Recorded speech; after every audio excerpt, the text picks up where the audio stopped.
ብራድሊ ባርኮላ ላይ አሁንም ቢሆን ሊቨርፑሎች ፍላጎት እንዳላቸው እየተገለጸ ይገኛል። ፋብሪዚዮ ሮማኖ እንደዘገበው ከሆነ ከዓለም ዋንጫው በኋላ ምናልባት የተጫዋች እንግዲህ ወደ ሊቨርፑል ያቀናል ተብሎ ነው የሚጠበቀው።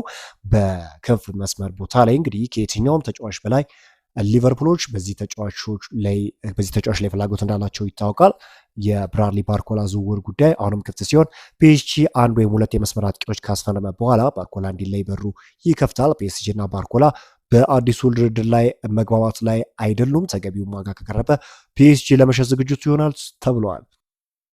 የሊቨርፑልና የባርኮላ ጉዳይ በቀጣይ ቀናት ሊጠናከር ሲችል ሊቨርፑል ሌላ አጥቂ ለማስፈረም ሲፈልግ ባርኮላ በዋና ኢላማዎቹ መካከል ይገኛል። አርሰናል ሮጀርስን ቢፈልግም ባርኮላ በዝርዝሩ ውስጥ ይገኛል ሲል ቤን ጃኮብ ዘግቧል። ስለዚህ የተጫዋች ወደ ሊቨርፑል የሚያቀናበት እድል እጅግ ሰፊ እንደሆነ እየተገለጸ ይገኛል። ኮዲ ጋክፖ በቶተናም የዝውውር እቅድ ውስጥ ካሉ ስሞች አንዱ ነው ተብሏል። ሊቨርፑል ተጫዋቹን ለመሸጥ ምንም አይነት ፍላጎት የለውም። ማንም ክለብ ንግድ ለመጀመር ቢፈልግ ሊቨርፑል እንደ ማሳያ የሚያነሳው አንቶኒ ጎርደን ወደ ባርሴሎና በ70 ሚሊዮን ፓውንድ የሄደ በዝውውር ይሆናል። እስካሁን ድረስ ተጫዋቹ ለሊቨርፑል መሄድ እንደሚፈልግም አልነገርምና በሊቨርፑል የመቆየት እድሉ እጅግ ሰፊ እንደሆነ ነው እየተገለጸ የሚገኘው። ካሳየው አቅም አንጻር እንግዲህ ተጫዋቹ በሊቨርፑል ቤት ይቆያል ተብሎ ይጠበቃል። ማንቸስተር ሲቲ፣ ማንቸስተር ዩናይትድ እና አርሰናል የአሌክስ ስኮት ሁኔታ ለማወቅ ቀጥታ ለቦርንማውዝ ጥያቄ አቅርበዋል ተብሏል። ሊቨርፑል አንድሬ ኦላ ወደ ሊቨርፑል ስለተቀላቀለ አሌክስ ስኮትን በደንብ ስለሚያውቀው ሊቨርፑል ከእሱ ጋር የሚገናኙ ዜናዎችን ብዙ የሚሰማበት ሁኔታ አለ። ሊቨርፑልም ሌላ የመሃል ሜዳ ተጫዋች ሊያስፈርም ይችላል። ስለዚህ የትኛውን አቅጣጫ እንደሚመርጥ እንጠብቅ ሲል ቤን ጃኮብ ዘግቧል። በመሃል ክፍል ላይ ሊቨርፑሎች እንግዲህ አዲስ ተጫዋች የማስፈረም ሀሳብ አላቸው። የቦርንማውዝ ተጫዋች አሌክስ ስኮት ደግሞ በዝውውር እቅዳቸው ሲገባው ተጫዋች ሆነዋል። አርሰናልን በተመለከተ መረጃ አላድርሳቸው። ብሩኖ ጉማሬሽ ስለ ሃላንድ እንዲህ ሲል ተናግሯል። ከእርሱ ጋር ተጫዋች ያለው ለእኔ በዓለም ላይ ካሉ ምርጥ አጥቂዎች አንዱ ነው። ከኖርዌይ ጋር በምናደርገው ጨዋታ ኳሱ ወደ እርሱ እንዳይደርስ መከላከል አለብን ሲል ነው የተናገረው። ይህ ተጫዋች በአርሰናል የዝውውር ራዳር ውስጥ እንደገባ የሚታወቅ ጉዳይ ነው። አርሰናሎች የትኛውንም ነገር አድርገው ተጫዋቹን በክረምት የዝውውር መስኮት የመሃል ሜዳ ክፍላቸውን እንዲያጠናክራላቸው የሚያስፈርሙት ተጫዋች ነው ተብሎ ይጠበቃል።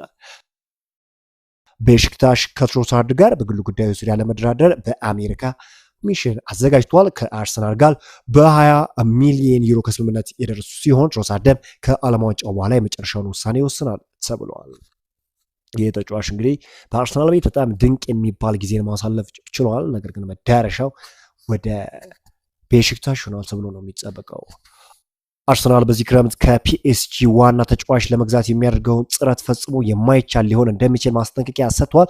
የቀድሞ የስዊድን ኢንተርናሽናል ተጫዋች ስቴፈን ሾርዝ ከፉትቦል ጋር በነበረው ቆይታ እንደገለጸው አርሰናል ባለፈው ግንቦት ወር በቻምፒዮንስ ሊግ ፍጻሜ በፔናልቲ በፒኤስጂ ከተሸነፈ በኋላ የፈረንሳይ ክለብ ተጫዋቹን ለእንደዚህ አይነት ተቀናቃኝ ክለብ ለመሸጥ ፈቃደኛ ላይሆን እንደሚችል ገልጸዋል። ሾርዝ በንግግራቸው ለቻምፒዮንስ ሊግ ዋንጫ ለሚወዳደር ተቀናቃኛቸው ተጫዋቾችን ይሸጣሉ ብዬ አላስብም ብለዋል። ይሁን እንጂ ሾርዝ ሚካኤል አርቴታ አርሰናልን በመምራት ክለቡ ከ2024 ወዲህ ለመጀመሪያ ጊዜ የፕሪሚየር ሊግ ዋንጫን እንዲያነሳ በማድረግ ላሳዩት ድንቅ ብቃት ምስጋናቸውን ሰጥተዋል። በተለይም የተከላካይ ክፍሉ እና ግብ ጠባቂው ዴቪድ ራያ ለቡድኑ ጠንካራ መሰረት እንደሆኑም ጠቅሰዋል።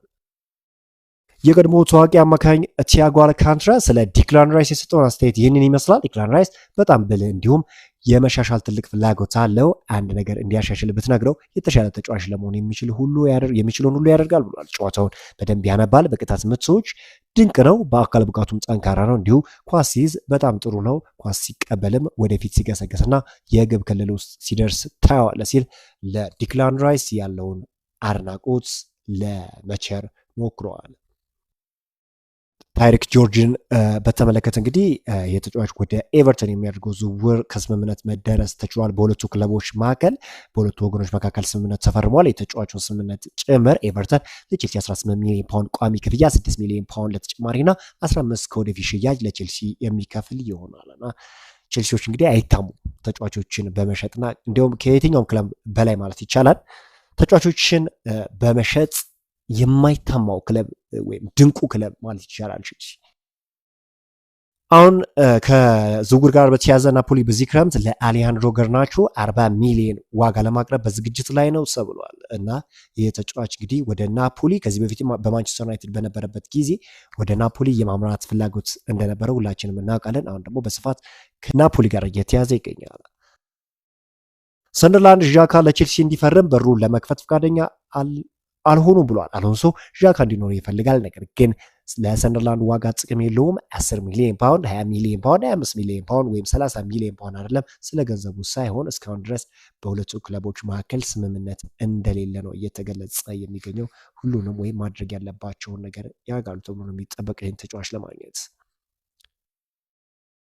ቸልሲዎች የመክፈቻ ጥያቄ ውድቅ ከተደረገባቸው በኋላ የግራ መስመር ተከላካዩን ፔፕ ቼቫሪያን ስምምነት ላይ መስራታቸውን ቀጥለዋል። ቼልሲ መቀላቀል ይፈልጋል ይሄ ተጫዋች እና ወሳኝ የሆኑ ስራዎችን ቼልሲዎች እየሰሩ ይገኛል። ማንቸስተር ሲቲን በተመለከተ መረጃ ላርሳቸው። ቦርንማውዝ በዚህ ክረምት አሌክስ ስኮትን መሸጥ እንደማይፈልግ ግልጽ አድርጓል። ክለቡ ለተጫዋቹ አዲስ ኮንትራት በመጋቢት ወይም በሚያዝያ ወር ላይ ያቀረበ ሲሆን ንግግሮች በዚህ ክረምት ይቀጥላሉ ተብሎ ይጠበቃል። ተጫዋቹን ለማስፈረም ማንቸስተር ሲቲዎች ከየትኛውም ጊዜ በላይ እየሰሩ ነው። ሲቲዎች ከሪያል ማድሪድ፣ ባርሴሎና እና ቼልሲ የተነሱትን የሩቢን ዲያዝን ጥያቄ ውድቅ አድርገዋል። ሲቲ ዲያዝ ፈጽሞ የማይነካ መሆኑና የኢንዞ ማሬስካ የኢታድ አዲስ ዘመን እቅድ እንደማይሆንም ግልጽ አድርገዋል።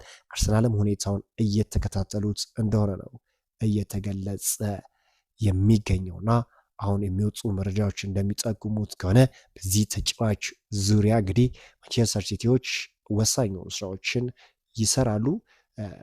የተጫዋቹንም ውል ለማራዘም ሙከራ ያደርጋሉ ተብሎ ነው የሚጠበቀውና ይህ ተጫዋች በሲቲ የሚቆይበት እድል እጅግ ሰፊ ነው።